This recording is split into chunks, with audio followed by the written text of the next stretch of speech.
Live from downtown Detroit, home of WDIV and Click on Detroit, Local 4 News at 6 starts now. The Warren City Council says a friend of Mayor Fouts has been posing as other people to troll them during video meetings. Local school superintendents making a plea to parents to help stem the alarming rise in COVID cases.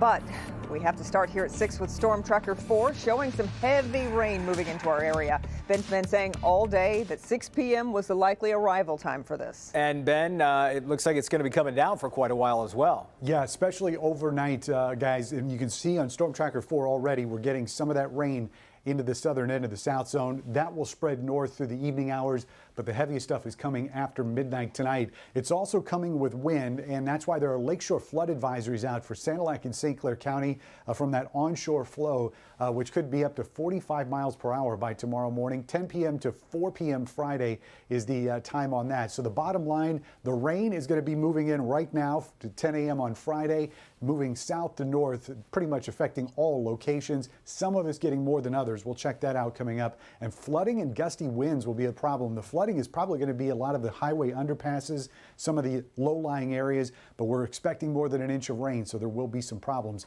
as we get going in the morning on Friday. You can check it all out, track the rain as it comes in, and of course the forecast for the weekend and beyond. It is all free in your app store by searching WDIV. Guys?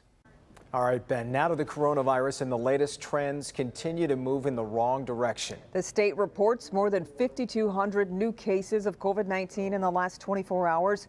That's the first single day total over 5,000 since December 11th. Sadly, we've lost another 49 Michiganders to the virus, including 30 from a review of past vital records. Governor Whitmer says she is not yet thinking about tightening restrictions despite the recent surge, but says things could change if the numbers keep going up. And with those COVID numbers rising steadily and spring break coming up soon, superintendents in Wayne County are reaching out to parents tonight, asking them to be vigilant in order to keep schools open. Mara McDonald is live downtown tonight. Mara, Wayne County schools, they go on spring break next week, right? They sure do, Kimberly, and those superintendents are incredibly concerned that people are going to let their guard down on spring break. And these superintendents say two things. Number one, COVID is not spreading inside their buildings. More on that in a minute. But number two, it is outside gatherings that is causing the problems. Let me show you. We really are hoping for support in our communities. In order to keep schools open, despite the rise in COVID cases, it will depend on behavior outside of school. It's large gatherings and get-togethers on the weekends and after school that result in students bringing COVID cases into our school buildings. In a united front, Wayne Reese's superintendents are asking parents as they head into spring break to skip the parties because of the substantial community spread going on right now. The spread is not happening in our schools. And so the safety protocols that have been set up in local schools are actually working. Which is the daily cleaning and the contact tracing, which means quarantining students like we've seen in quantity in multiple districts. They don't want to have to send students back to all remote learning, and they are clearly concerned that if students and their families let their guard down over the break, the community spread will explode more than it already has. With the higher community spread right now, we really need everybody to pitch in to help out, stay masked and stay socially distanced outside of the school day. Back here live, Wayne Reese's schools have, for the most part, had in-person or face-to-face learning ongoing since the fall. And they've had to deal with the dips and the highs and lows and the valleys in these COVID numbers. But for these superintendents to come out now, right before spring break, and tell you how concerned they are about what could happen next week, I think that should let everybody know how worrisome these numbers are. We're live downtown tonight. I'm Mara McDonald, Local 4. Yeah, indeed. Okay, Mara, thank you. There's a new twist in the controversy surrounding Jamie Rowe, the man who resigned as a Warren City employee under allegations Mayor Jim Fouts secretly hired him as a political consultant. The city council now says Rowe has been using around a dozen fake names to participate in the public comment portion of the online meetings. They say one time he even went by Jon Snow, spelled just like the lead character in Game of Thrones. Sean Lay tonight on the latest bizarre development in Warren politics. Well, here's the latest. Mayor Fouts just put out a lengthy statement blasting this entire situation and City Council, calling it outright lies. He has a lot to say. We have posted his entire statement on clickondetroit.com. But here's what's happening with this so far. Listen to some audio from a Warren City Council meeting last fall. A man joins public comment, says his name is William Benson. We voted to extend the term of Mr. Mayor. Now they want a bunch of the people on here who want to be mayor. Warren City Council says that's no concerned citizen. They say they've discovered that's a political consultant named Jamie Rowe, well known in political circles. Council says appointed by Mayor Fouts, being paid by city taxpayer money in the role of a clerical tech. But the first problem, Council says, the mayor didn't get the hire on the agenda for Council to review. They tried to hide him. They had a shadow employee in City Hall. Now, Council says this is bizarre. They have found 12 times where they say Rowe poses as a citizen to rip Council during meetings. Here's a guy, he says his name is Sam Gibson. Under what authority have you hired this attorney when we already have a city attorney? Councilmember Pat Green says there may be big trouble if Rowe was doing political consulting on the city's dime. You know, it can be as significant as embezzlement of taxpayer dollars.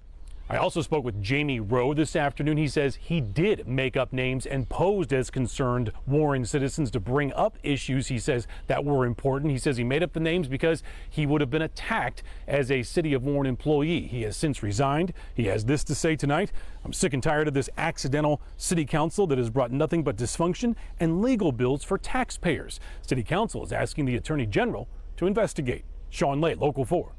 Okay, Sean. Eastern Michigan University reeling tonight after a Title IX lawsuit filed in federal court. The claim: the university knew about violent sexual assaults and either did nothing or covered them up. Today, hundreds of students gathered on campus to demand better of the school. Local 4's Rod Maloney is live tonight in Ypsilanti with the story. Rod. Yeah, Kimberly, you know, they gathered here, young men and women both, here at the Frederick Pease Auditorium on campus here at EMU. And many of them were saying that the lawsuit is not news to them. They say that stories like this have circulated around the campus for years, and they want an end to it. EMU, it's on you! They marched around campus and later gathered to offer support to the women in the lawsuit and to each other. We should not have to live in fear because these boys can't control themselves. They decried what many called a rape culture. Jocelyn Jones, an EMU sophomore from Detroit, believes the university needs to be held accountable. It's such a bad look on the university for survivors who attend the school here, for people who've come here and been assaulted, to know that the university played a role in protecting assaulters. It's disgusting. EMU junior Madison Petrosky of Flat Rock says she's a survivor and organized today's event. For all of this, it makes me angry. I'm disgusted, and it needs to be taken care of immediately. EMU senior Caleb Burlingame of Durand says he came to the protest because he wants classmates to know men support this cause as well. Having the most important women in my life go through these type of things, and this university is supposed to care for us, and as students, and this stuff happens, it's very disturbing, sir. The university put out a statement this afternoon, quote, "We share students' concerns over sexual assaults and fully endorse the expression of their views in this public manner. Protecting students is critical to the university's educational mission, and our staff and law enforcement, Title IX, student affairs, and elsewhere work every day to try and provide a safe environment for our students to learn. The university stands with all survivors of sexual assault and is committed to supporting them," end quote. And furthermore, in a later statement, the university put out a statement saying it categorically denies any notion that they covered up anything. Now, the students say they're watching closely because they're seriously upset about all of this. Back to you. Sure, and rightfully so. So, Rod, has the university's president said anything about the situation? Yes, he did. As a matter of fact, he put out a lengthy letter to students today where he talked about all the things you just heard about, but he also said that they are under a review right now. Since the beginning of the school year, they brought in outside attorneys to come in and take a look at the situation to see if the university did properly handle all of these cases and what to do. And that is on top of another independent probe that was done last year on the university as a result of similar cases. So he's saying that the university does care. It does matter, and he wants the students to know that. Yeah. All right. Rod, we appreciate it.